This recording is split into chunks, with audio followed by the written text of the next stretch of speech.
nkiddemu nga bombuuziza naye bannamawulire bawano okunoonyereza kwammwe kwa kiboogwe nnyo ku bantu abasaana okwebuuzibwako ensonga za Paulo Kafeero. Mwandibadde temuleeta ekyo ekiwootononwa ekimpemempeme ekimpenegwe ekiwulenge kisaanana mu kampu y'ono minisita simanyi mutuuzo ebyo ebikazi ebyekikulu ekyo ebitalina kabiikako byebifubutuka ebigambo ng'ebyo kubanga bisirikirwa bwe yeeyita bisirikirwa n'erinnya lya bisirikirwa tomanyi kyo kitegeeza. Omukazi yalaga omwana kitaawe nannozi yafanga alaze Kafeero naŋŋanga nti ye kitaawe bwe bisirikirwa olina buyinza ki obudda ku linnya ly'omusajja lye yakolerera ebbanga mu ddakiika gy'oli yoonoone ku mpewo nti yali munnarwanda.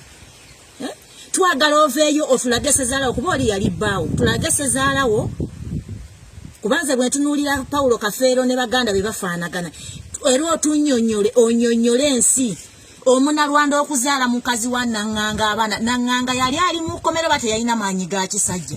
Paulo Kafeero yakwagala n'akusomesa n'akuwa ebyobugagga bwe naye gwe kagwe ensonyi era bannamawulire bye munoonyereza sibitegeera.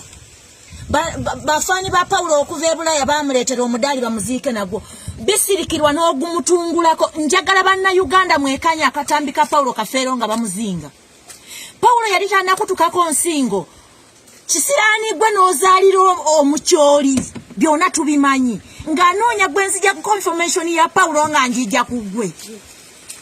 Paulo alina ab'eŋŋanda ze lwaki mutawaanira kuzina enkwenge byali bisuubuzi bibbi. Nze ayogedde akwanukula nze Justine Sekandi mukyala Angel Sekandi eyayimba empologoma y'ema